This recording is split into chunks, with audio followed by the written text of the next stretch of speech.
오늘은 저희들이 천국의 비밀을 담은 씨앗, 같이 한번 따라해 볼까요? 천국의 비밀을 담은 씨앗. 그런 제목으로 같이 말씀을 나누도록 하겠습니다. 성경 다음으로 많이 읽혀진 책이 있습니다. 존 버년의 철로 역정이라고 하는 책입니다. 이 책의 주인공은 크리스찬입니다. 그 사람의 이름이 크리스찬입니다. 그가 살고 있는 곳은 곧 불의 심판을 받게 될 멸망의 도시라고 하는 곳입니다. 크리스찬은 그 멸망의 도시를 떠나기로 작정합니다. 큰 짐을 어깨에 메고 떠납니다. 그 어깨에 메어진 짐은 죄의 짐입니다. 커다란 죄의 짐을 어깨에 메고 그는 순례의 길을 떠나게 됩니다. 그 길에서 가장 먼저 만난 사람은 전도자입니다. 크리스찬이 그 전도자에게 말합니다. 저는 심판을 피하고 싶습니다. 그런데 어디로 가야 할지 알지 못합니다. 라고 말합니다. 전도자는 저 넓은 들판 끝을 향해서 손가락을 내밀며 말합니다. 저쪽에 밝게 빛나는 불빛이 보입니까? 저 불빛을 보고 걸어가시면 됩니다. 라고 말합니다. 크리스찬은 그 밝은 불빛을 바라보며 걸어갑니다. 여러분, 그가 바라보고 걸어가는 그 밝은 불빛, 그것이 어디입니까? 그것이 천국입니다. 존 버년이 우리가 꼭 읽어야 될 중요한 고전이 된 이유가 여기 있습니다. 우리의 삶의 모습을 분명히 알려줍니다. 저와 여러분, 우리 모두는 순례자입니다. 그리고 순례자인 우리가 바라보고 나아가야 될 방향이 천국임을 분명하게 알려주고 있습니다. 우리의 삶에 많은 역경도 있고 어려움도 있고 고난도 있습니다. 크리스찬도 많은 고난을 당하고 어려움을 당합니다. 그러나 그는 천국을 바라보며 걸어갔습니다. 우리의 삶도 그렇습니다. 그것이 우리 신앙생활의 핵심입니다. 여러분, 신앙생활하는 이유는 우리가 천국의 이름이라고 하는 것을 기억하실 수 있기를 간절히 바랍니다. 우리가 신앙생활하는 것, 그것은 부자가 되기 위함도 아닙니다. 높은 자리에 올라서 큰 소리치며 권력을 행사하기 위함도 아닙니다. 우리가 신앙생활하는 궁극적인 목적은 영원한 생명을 얻기 위함입니다. 그리고 우리는 그 영원한 생명을 약속받은 천국의 백성인 줄로 믿습니다. 우리가 죽은 이후에 우리는 천국에 들어갈 것입니다. 그것이 궁극적인 목적입니다. 그리고 이 땅을 살면서 우리는 그 천국의 기쁨과 평화를 누리길 원합니다. 그것이 신앙생활의 목적인 것입니다. 요즘 우리는 한국교회 위기에 대해서 말하고 있습니다. 한국교회 위기는 곧 우리 그리스도인들의 위기입니다. 그 위기의 중심에 뭐가 있습니까? 천국을 잃어버린 삶이 있습니다. 우리 선조들은 훨씬 더 어려운 상태에서 신앙생활하였습니다. 먹고 살기도 힘들고 이 세상 살아나가는 것이 참 힘들고 어려웠습니다. 그러나 우리보다 훨씬 더 천국을 생각하였습니다. 천국을 소망하였습니다. 최건능 목사님, 일제시대에 암울한 시대를 살아나가며 그는 예수 천당, 불신지옥을 외쳤습니다. 예수 믿고 천당 가는 인생을 살아갑시다. 그런 너무나 단순한 메시지를 전하였지만 수많은 사람들이 그 말씀을 듣고 예수 그리스도께 돌아왔습니다. 천국을 소망하는 인생을 살아가게 되었습니다. 21세기 우리는 선진국이라고 불려도 전혀 손색이 없는 대한민국에 살고 있습니다. 평안합니다. 먹고 사는 거로 인해 고민이 없지는 않지만 실제로 굶고 살아가는 사람은 아무도 없습니다. 이 땅이 너무나 편안합니다. 그래서 우리는 천국에 대해서 생각하지 않습니다. 마치 이 땅이 우리의 삶의 전부인 것처럼 살아갑니다. 그것이 신앙의 위기의 중심에 있습니다. 천국에 대한 소망을 잃어버리고 살아가는 사람들, 그 사람들이 생명력 없이 살아가는 크리스찬들이 아닐까 그렇게 생각됩니다. 여러분, 천국에 대한 소망이 저와 여러분의 삶에 회복되기를 간절히 바랍니다.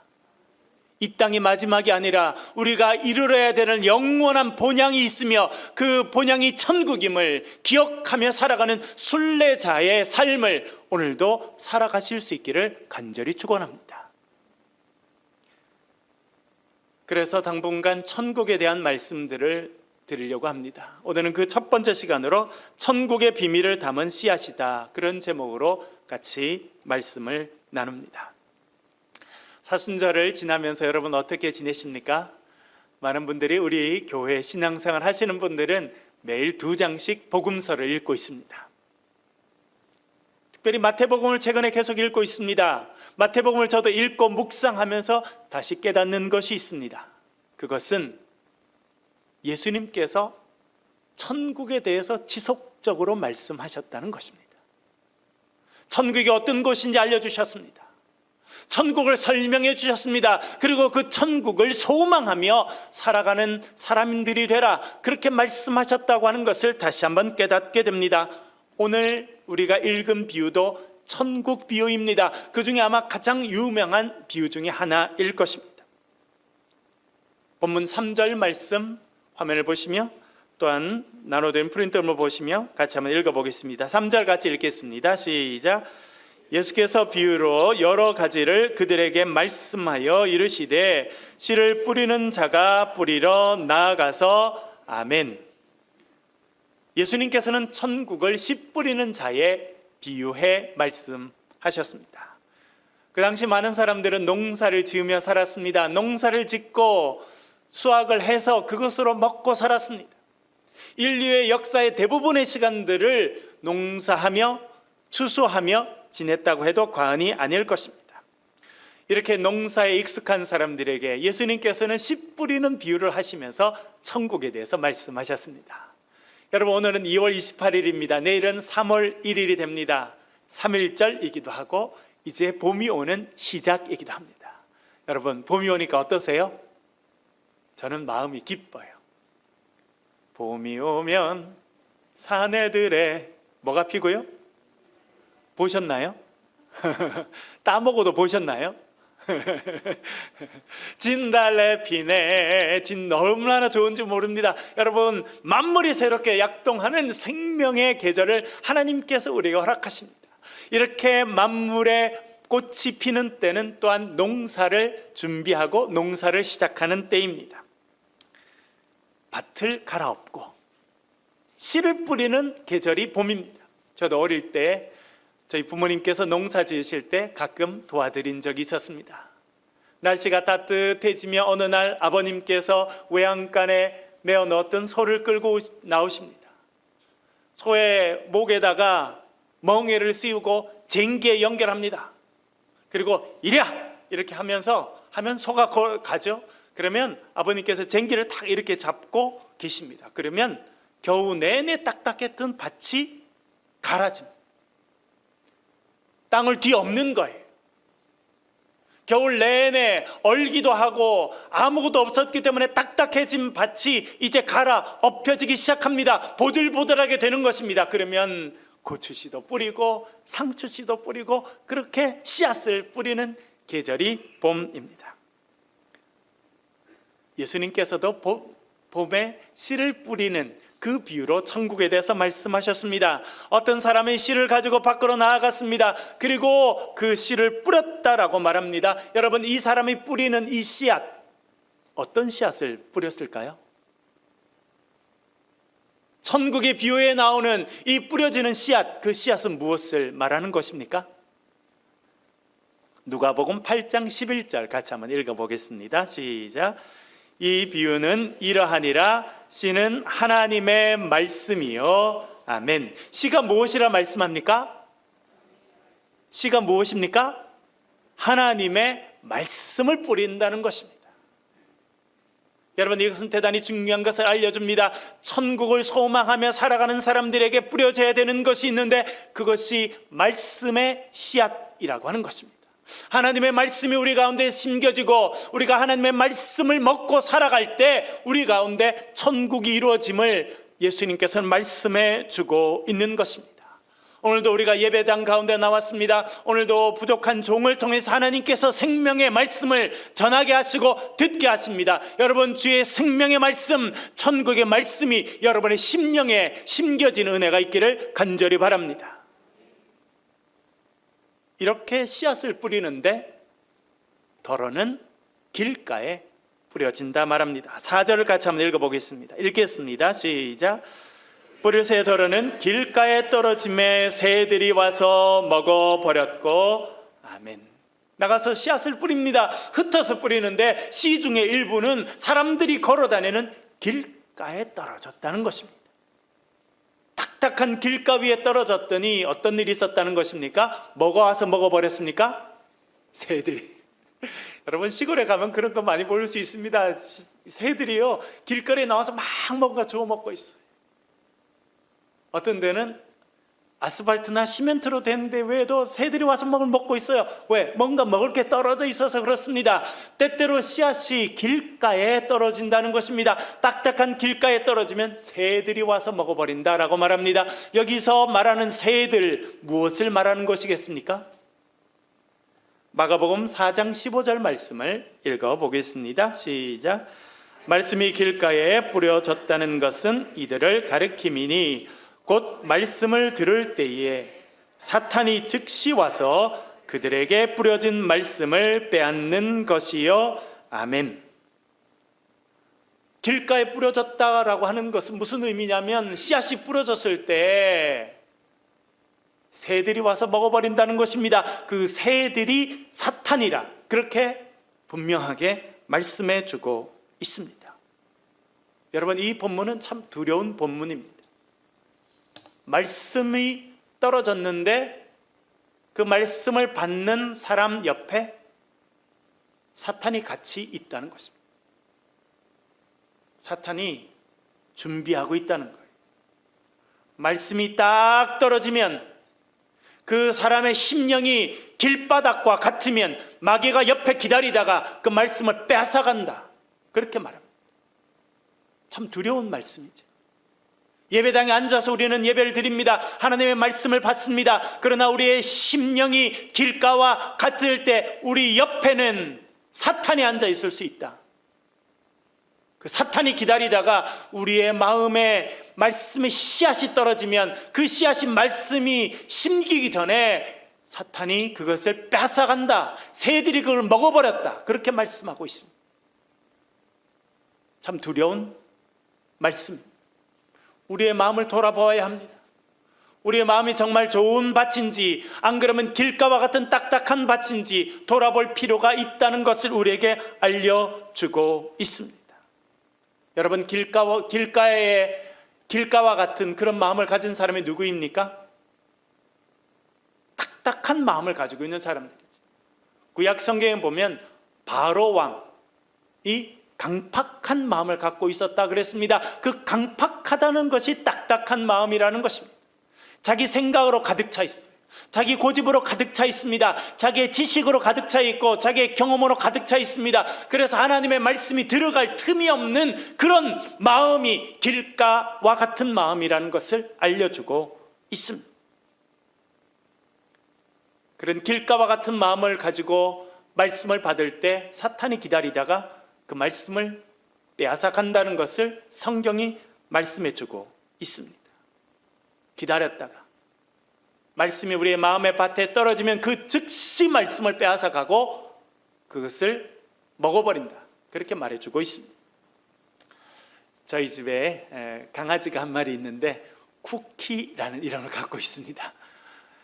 저희 아이들이 미국에서 한국으로 와서 적응할 때 참 힘들어했는데 멍멍이 하나만 사주면 좋겠습니다. 그래서 저희들이 멍멍이 하나를 데리고 오게 되었는데 저희 큰애가 이름을 지으라 그랬더니 쿠키라고 지었어요.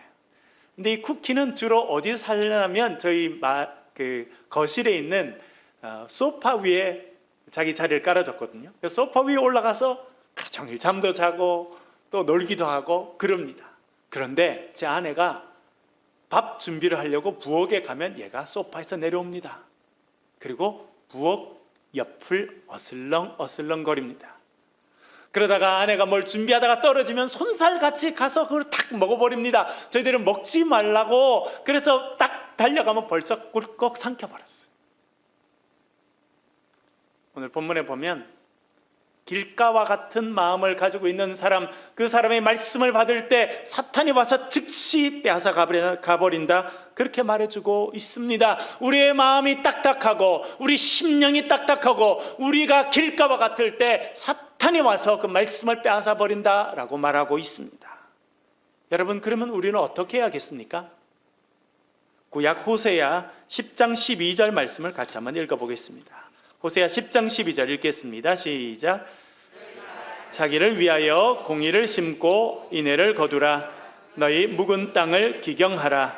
지금이 곧 여호와를 찾을 때니 마침내 여호와께서 오사 공의를 빛처럼 너희에게 내리시리라. 아멘. 뭐라고 말씀하십니까? 너희 묵은 땅을 기경하라 라고 말씀합니다. 기경한다, 어떤 말입니까? 쟁기로 밭을 갈아 엎는다는 것입니다. 소를 앞에 세우고 쟁기를 가지고 뒤에 따라가면 그 쟁기가 깊이 땅에 박힙니다. 그리고 쟁기가 앞으로 나아갈 때 땅들이 다 뒤집히는 것, 그것이 기경하는 것입니다. 겨우내 딱딱해졌던 밭을 갈아엎을 때 그 밭이 부들부들한 밭이 되고 그곳에 씨앗을 뿌릴 수 있게 된다라고 하는 것입니다. 여러분, 오늘도 예배 드리는 가운데 성령께서 저와 여러분의 마음밭을 기경해 주는 은혜가 있으시기를 간절히 바랍니다. 그런데 여러분, 성령께서 오셔서 하시겠지, 그런 마음 가지고는 절대 바뀌지 않습니다. 우리 마음 가운데 간절함이 있어야 됩니다. 성령님, 제 마음이 길가와 같이 딱딱합니다. 강팍합니다. 오셔서 부들부들한 흙으로 옥토로 변화시켜 주옵소서. 제 마음밭을 기경해 주옵소서. 기도하실 수 있기를 간절히 바랍니다. 그렇게 우리가 마음을 열고 주의 은혜를 사모할 때 우리 심령이 바뀌게 될 것이고, 우리 심령이 옥토가 될 때 30배, 60배, 100배의 결실을 맺게 될 줄로 믿습니다. 씨를 뿌리러 나가서 어떤 데는 그 씨가 돌짝밭에 뿌려진답니다. 5절과 6절 같이 한번 읽어보겠습니다. 같이 읽겠습니다. 시작. 더러는 흙이 얇은 돌밭에 떨어짐에 흙이 깊지 아니하므로 뿌리가 없으므로 말랐고. 아멘. 씨를 뿌리는데 어떤 씨는 돌짝밭 위에 떨어집니다. 길가와 다른 것은, 길가는 완전히 딱딱합니다. 그래서 씨앗이 그 위에 머물러 있을 때 사탄이 와서 씨앗을 빼앗아 갑니다. 돌짝밭은 밑에는 돌밭인데 위에는 그래도 얇은 흙이 있습니다. 그래서 사탄이 즉시 뺏어가지는 않습니다. 그러나 뿌리가 내릴 수 없습니다. 그것을 이렇게 설명합니다. 13장 20절, 21절 같이 한번 읽어보겠습니다. 시작. 돌밭에 뿌려졌다는 것은 말씀을 듣고 즉시 기쁨으로 받되 그 속에 뿌리가 없어 잠시 견디다가 말씀으로 말미암아 환난이나 박해가 일어날 때에는 곧 넘어지는 자요. 아멘. 돌밭에 씨앗이 뿌려집니다. 밑에는 딱딱한 돌이지만 위에는 얇은 흙이 있습니다. 그래서 잠시 동안 씨앗이 거기 머뭅니다. 잠시 동안이지만 싹이 나는 그런 일이 있을 수 있습니다. 성경은 그것을 이렇게 말합니다. 말씀을 듣고 즉시 기쁨으로 받되라고 말합니다. 사실은 교회 안에 이런 분들이 정말 많습니다. 말씀을 듣습니다. 말씀을 사모합니다. 말씀이 마음에 다가오고 말씀을 기쁨으로 받아들입니다. 그런데 문제는 뭐냐면 뿌리가 없다는 겁니다. 그래서 뿌리가 없기 때문에 잠시 견디는 거예요. 잠시 인내하고 잠시 참습니다. 잠시 순종합니다. 그러나 말씀으로 인한 환난이나 박해가 일어날 때는 넘어지는 자라 그렇게 말해주고 있습니다. 많은 분들이요, 기쁨으로 말씀을 받습니다. 예배 참여하고 은혜를 받습니다. 오늘 말씀 참 좋다. 오늘 참 찬양 참 좋더라. 오늘 내 기도할 때 마음에 뭔가 시원한 게 있었다. 야, 참 좋다. 그렇게 말합니다. 그런데 예배 드리고 나가서 주차장에서 싸웁니다. 아니 여러분, 많은 분들이 예배 드리고 나가서 주차장에서 싸워요. 우리 교회는 정말 감사할 게 그런 게 없어요. 주차장이 이렇게 넓은 곳을 전용으로 쓰는 데는 대한민국에서 우리 교회밖에 없다고 생각돼요. 여러분 보세요. 대한민국 가서 주차장에 앉아서 왜 저 차 빨리 안 빼주냐, 왜 그렇게 하냐. 여러분, 주차장에서 다 은혜 깨지거든요. 많은 사람들이 말씀을 들을 때 들어요. 기쁨으로 받는다는 것입니다. 그러나 뿌리가 없어. 그래서 말씀으로 인한 환난이 다가오고 어려움이 다가오고 그러면 넘어져 버린다는 거예요. 해가 잠시 돋아나면 뿌리가 없기 때문에 말라버리고 타버린다. 그렇게 말씀해 주고 있습니다. 우리에게 필요한 것이 무엇입니까? 우리 안에 있는 심령, 돌과 같은 그것들을 빼내야 돼요. 미움의 돌을 빼내야 됩니다. 분노의 돌을 빼내야 돼요. 내가 의지하고 있었던 물질에, 또한 권력에, 명예에, 어떤 내 개인의 욕심에, 욕망에 돌들을 빼내야 돼요. 그렇지 않으면 하나님의 말씀을 잠깐 받아들이고 기쁨으로 받아들이고 할렐루야, 내가 은혜 받았다, 내가 헌신해야지, 봉사해야지 열심히 하다가 조금만 바람 불고 조금만 환난이 오고 조금만 자기 기분이 나쁘면 그만둬 버려요. 그래서 넘어지고 결실하지 못한다. 그렇게 말씀해 주고 있습니다.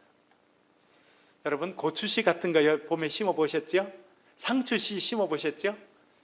뿌리가 잘 납니까 안 납니까? 사실은 며칠이면 뿌리가 나버립니다. 식물은 그래요. 그러나 우리 마음의 심령에 심겨진 그 말씀의 뿌리는요, 2년, 3년, 4년, 5년 걸려요. 몇 개월 열심히 한다고 뿌리가 내려지지 않습니다. 한 1년 열심히 한다고 뿌리가 내려지지 않아요. 아직 말씀은 기쁨으로 받았지만 아직 뿌리가 내려지지 않았는데 바람이 불어옵니다. 환난이 다가옵니다. 여러 가지 소리가 들립니다. 시험 들 일이 다가와요. 그러면 에라, 틀렸구나. 내가 잘못 결정한 거구나. 내가 그런 줄 생각했는데 내가 잘못 알았구나 생각하고 스스로 시험 들어 쓰러져 버려요. 왜 그렇습니까? 좀 더 근본적인 이유는 천국을 바라보지 않고 신앙생활하기 때문에 그렇습니다. 사람의 인정을 바라보고 신앙생활하고 누군가 자기를 잘 평가해 줄 거라 생각하고 신앙생활하고 자기 목소리 키울 것을 가지고 신앙생활하다가 그렇게 원대로 안 되면 쓰러지는 거예요. 여러분, 천국을 바라보고 하나님 나라를 소망하고 우리가 살아갈 때 우리의 삶에 고난과 아픔이 온다 할지라도 인내로 살아가고 결국은 결실하게 될 줄로 믿습니다. 우리 신앙의 선조 가운데 주기철 목사님이 있습니다. 제가 장신대 다닐 때 장신대 그 앞마당에 언덕이 있는데 그 언덕에 소나무들이 있고 큰 비석 하나가 세워져 있습니다. 주기철 목사님의 일대기를 새긴 기념 비석입니다. 거기 가서 제가 그 이야기를 수없이 읽어보고 또 읽어보았습니다. 주기철 목사님 1939년 7개월 동안의 감방 생활을 잠시 멈추고 풀려난 적이 있었습니다. 7개월 동안 고문받고 포진매를 맞고 고통 가운데 몸이 만신창이가 되었지만 1939년 2월 첫 주일 주기철 목사님은 당신이 담임 목사로 계셨던 산정현 교회 강단에 섰습니다. 그리고 5종목, 5종목의 나의 기원이라고 하는 설교를 하십니다. 그 설교는 목사님의 마지막 설교였습니다. 5종목의 나의 기원, 그분이 그 감옥 안에서 반복적으로 했던 그 기도의 제목들을 5개로 정리해서 말씀을 나누었습니다. 5번째 기도 제목은 이렇습니다. 제가 읽어드리겠습니다. 5째, 내 영혼을 주님께 부탁합니다. 오 주님, 내 영혼을 주님께 부탁합니다. 십자가를 붙잡고 쓰러질 때 내 영혼 받아 주옵소서. 옥중에서나 사형장에서나 내 목숨 끊어질 때 내 영혼을 받으시옵소서. 아버지의 집은 나의 집, 아버지의 나라는 나의 고향입니다.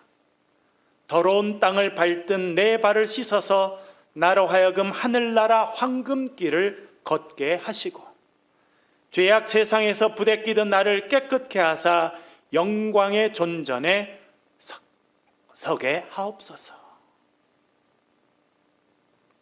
그렇게 설교를 하시고 그 설교는 목사님의 마지막 설교가 되었습니다.